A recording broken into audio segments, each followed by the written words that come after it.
Hey there guys, my name is Metro, and today we're going to take a look at the Bugsy Gym Leader encounter in Pokemon Crystal Kaizo. Alright, the first real challenge of the game if you ask me. We're going to skip Faulkner because it's really nothing to talk about there.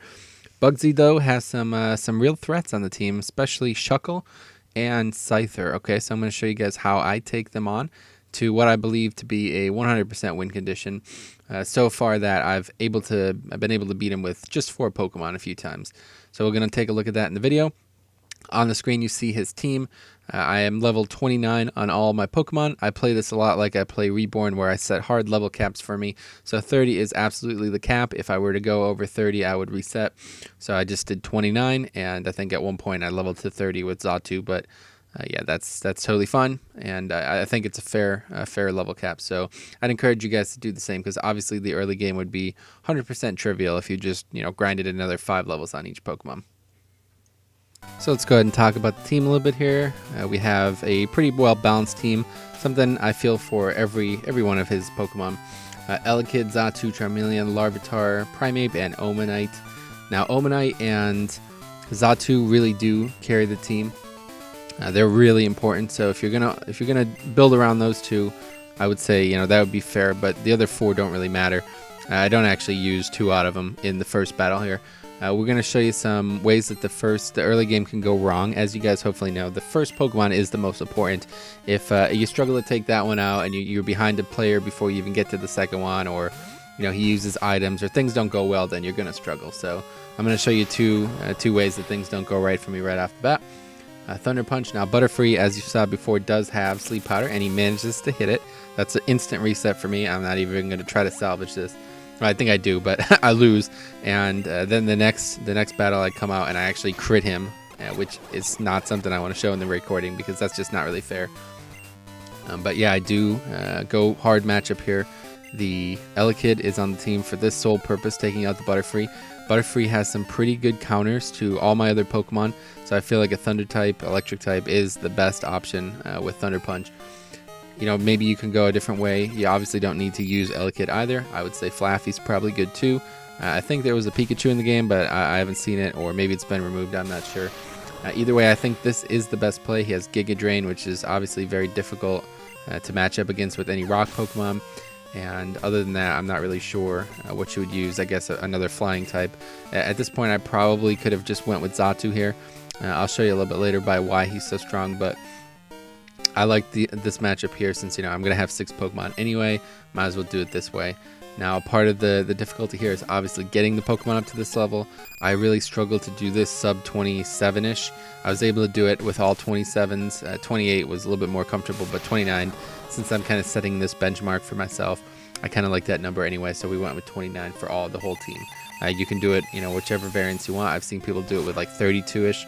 That seems a bit overkill, but hey, if that's what you want to do, that's fine.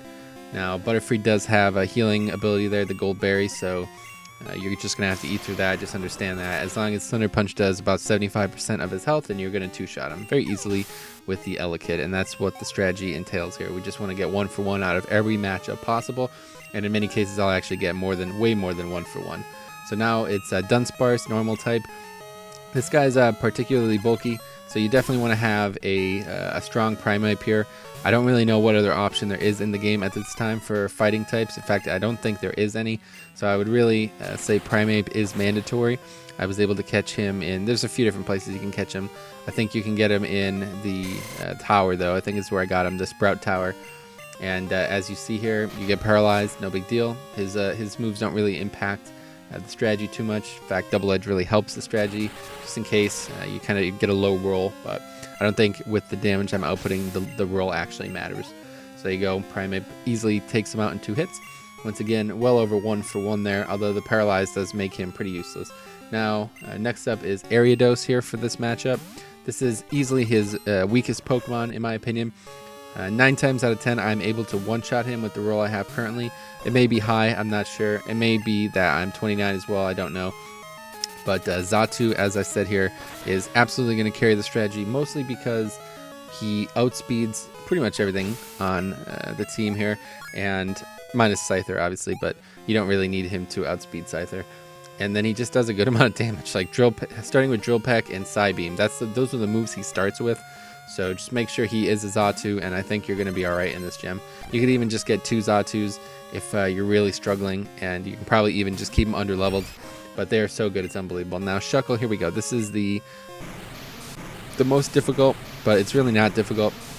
What you need to understand is this Pokemon was basically put in to be a pain. It's not in any way difficult to beat. He does 0 damage, so you can literally just, I mean, you could easily just Toxic him yourself, and that would probably be all you would need. But I go for a more direct route. I picked Omanyte here over the other water options because he learns Surf at a very early level, which honestly seems a bit overpowered, but I guess so is Omanyte at level 29, you know? But it's a very good Pokemon. He has very high special attack, and Surf does a lot of damage to him, as you can see, and that's basically all the strategy entails. He can't do anything to me. He's never going to damage me. The worst he can do is Toxic.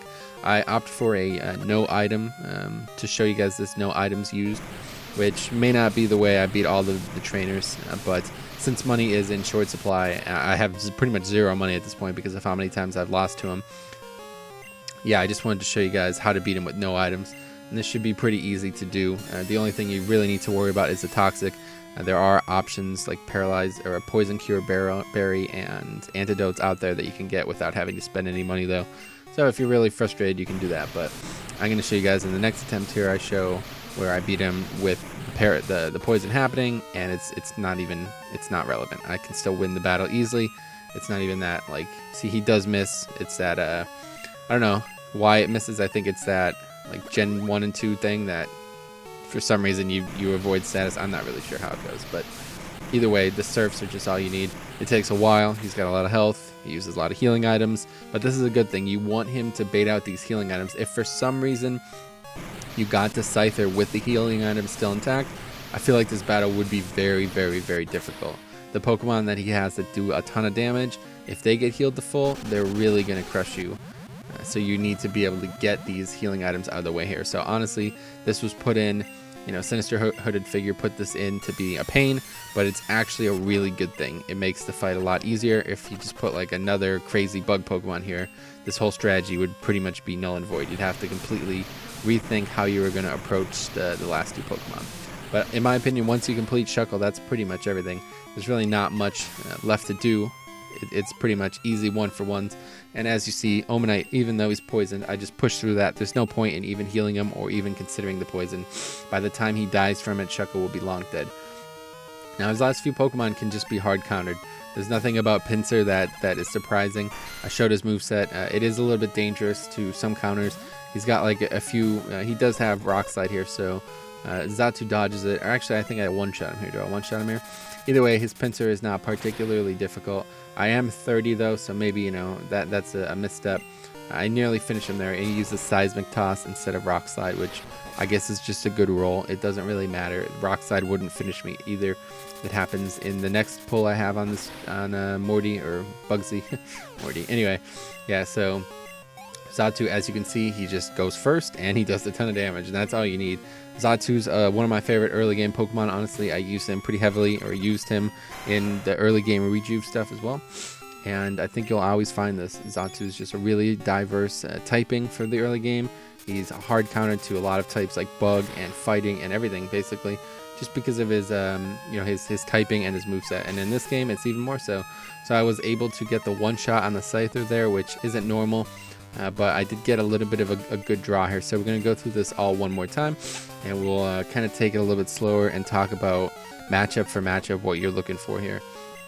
Okay, so once again on Butterfree, like I said, all you need is something that you are sure can survive his move pool, which I found was Elekid. There's pretty much nothing else on my team that I was confident in.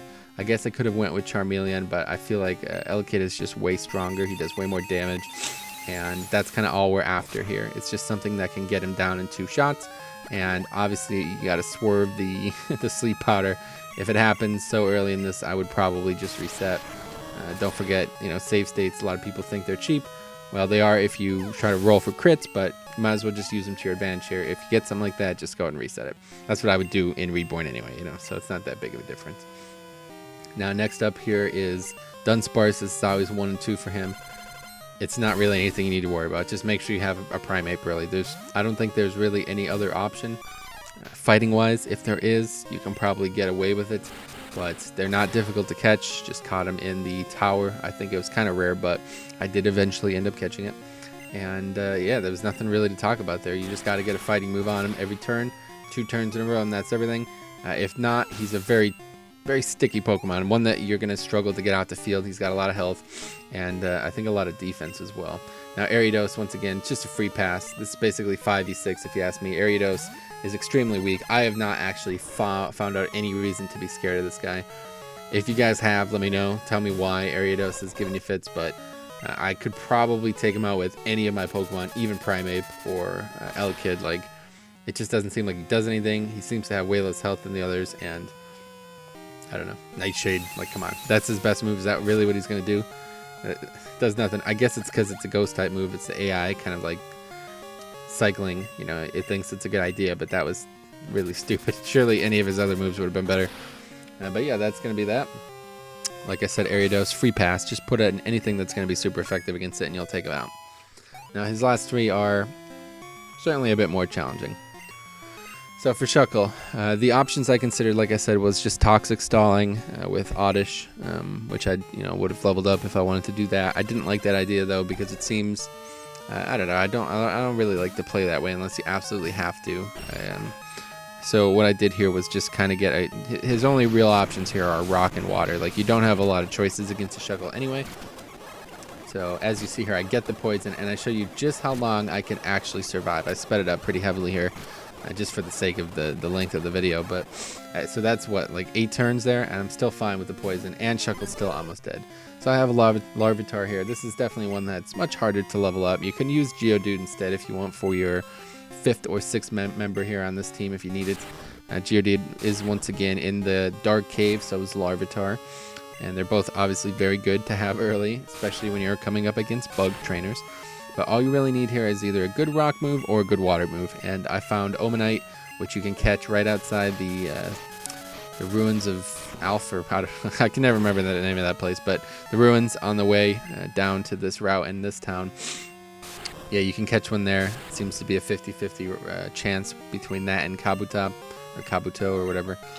But it's really good. It's got like 60-some special attack at this level, which is enormous, and it has Surf, one of the best water moves in the game.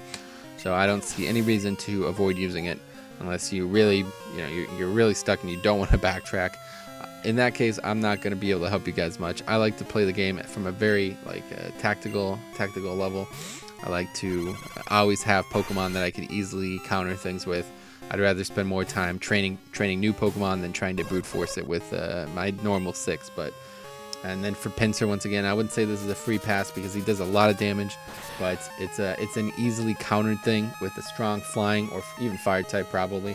So as you're going to see there, Rock Slide, that's going to eat up any flying or fire type you have. So that's a good reason to have the level where it's at. See, he almost kills me there. If I was only 25, I wouldn't really survive that, like, no matter what.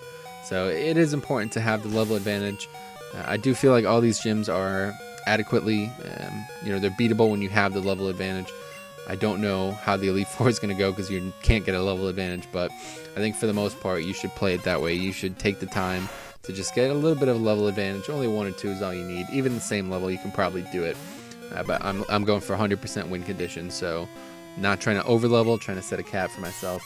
Now here you're going to see how strong Scyther actually can be. He's got Steel Wing, which is absolutely going to obliterate his 4 times weakness, which is obviously Rock.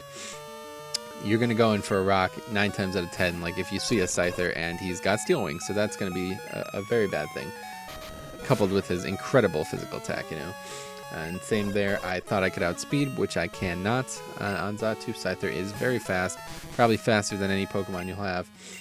But I do, so the other option here that I've seen a lot of people do is they just heal stall him with potions. Like, as long as you can survive the double team or the double edge, every time he does it, he takes a little bit of health off. So that's part of why you want Shuckle to eat up all the potions. It's basically a free pass. Like, you can just throw in a bulky Pokemon, heal him up over and over again, and he's going to just keep double attacking. But Wing Attack, as you see there, it doesn't even kill the Primeape. Primeape's pretty good early, and I do manage to get a crit here. But like I said, Scyther is definitely his strongest Pokemon, mostly because it's offensive assault, not necessarily for the same reason Shuckle. If you didn't have a good counter for Shuckle, you'd probably never kill him. Scyther, he's going to kill you, so you got to be ready for it. But anyway, that's going to be that, guys. If you have any questions, let me know. Otherwise, I've been enjoying this, and I'm definitely going to keep playing this game and keep making these types of guides. So see you guys later.